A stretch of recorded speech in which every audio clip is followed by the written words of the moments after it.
परिचय। वासु अपने परिवार के साथ शिविर में गया है। वह नदी के पास खुली जगह में तंबू लगाने में अपने पापा की मदद कर रहा है। ऐसा करते समय वह महसूस करता है कि तंबू त्रिभुज जैसा दिखता है। इस अध्याय में आप समतल तथा ठोस आकृतियों के बारे में जानेंगे। आओ सीखें। समतल तथा ठोस आकृतियों को पहचानना। 3D यानी त्रिविमय के साथ 2D यानी द्विविमय वस्तुओं को मिलाना। सीधी तथा घुमावदार रेखाओं के बीच अंतर करना। आकृतियों के प्रकार।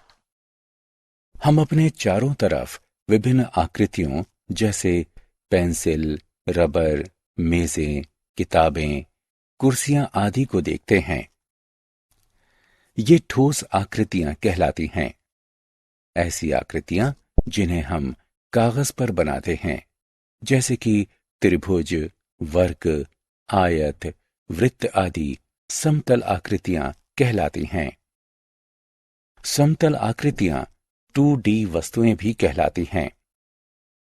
ठोस आकृतियों को 3D आकृतियां भी कहा जाता है।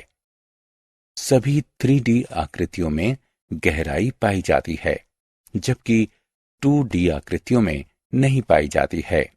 वस्तुओं का मिलान करना।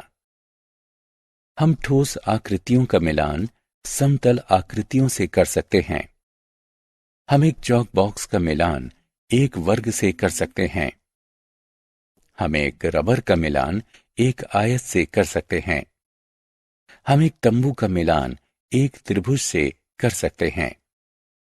हम एक गेंद का मिलान एक वृत्त से कर सकते हैं। 3D वस्तुओं को नाम देना। आओ अब हम ठोस वस्तुओं को नाम देते हैं। चॉक बॉक्स एक घन होता है। रबर एक घनाभ होती है। घन तथा घनाभ दोनों में किनारे तथा समतल सतहें होती हैं। चौक एक बेलन होती है। इसमें एक गोल सतह के साथ साथ दो समतल सतहें भी होती हैं। गेंद गोलाकार होती है। इसकी सतह गोल होती है। तंबू एक प्रिज्म होता है।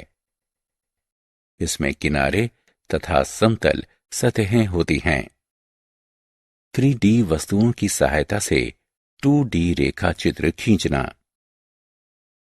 आओ हम कागज पर 3D के रेखा चित्र खींचना सीखते हैं और देखते हैं कि हमें क्या प्राप्त होता है। कागज के एक टुकड़े पर एक चॉक बॉक्स को रखते हैं। इसके बाहरी किनारों पर रेखा खींचते हैं। चॉक बॉक्स को हटा देते हैं। अब आप कागज पर एक वर्ग बना हुआ देख सकते हैं। कागज पर एक रबर रखते हैं। उसके बाहरी किनारों पर रेखाएं खींचते हैं। अब रबर को हटा देते हैं। आप कागज पर एक आयत बना हुआ देख सकते हैं।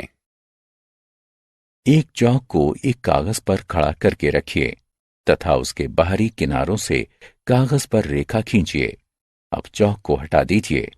कागज पर आप एक वृत्त बना हुआ पाएंगे। कागज पर एक गेंद रखते हैं। इसके बाहरी किनारों पर एक रेखा खींचते हैं। अब गेंद को हटा देते हैं। आप कागज पर एक वृत्त बना हुआ देख सकते हैं। कागज पर एक छोटा तंबू रखते हैं। उसके बाहरी किनारों पर एक रेखा खींचते हैं। अब तंबू को हटा देते हैं। आप कागज पर एक त्रिभुज बना हुआ देख सकते हैं। सीधी रेखाएं। कागज के एक टुकड़े पर माचिस की कुछ तीलियां रखते हैं। तीलियों को 3 तरीकों से रखा गया है: क्षैतिज, लंबवत और तिरछी। क्षैतिज तीलियां आड़ी रेखाएं बनाती हैं। लंबवत तीलियां खड़ी रेखाएं बनाती हैं। तिरछी तीलियां तिरछी रेखाएं बनाती हैं। सीधी रेखाएं खींचना। हम एक सीधी रेखा कैसे खींचते हैं? जी हां, एक रेखक की सहायता से हम सीधी रेखाएं खींच सकते हैं।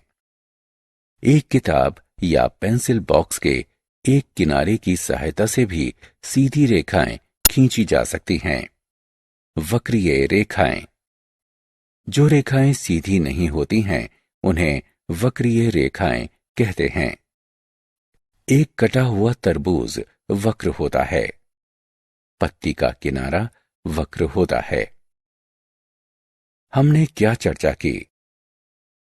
ठोस आकृतियां 3D आकृतियां कहलाती हैं। समतल आकृतियां 2D आकृतियां कहलाती हैं। रेखाएं खींचकर 3D आकृतियों का मिलान 2D आकृतियों से किया जा सकता है। घनाकार का मिलान वर्ग से, घनाभ का आयत से और वृत्त का गोले से मिलान किया जा सकता है।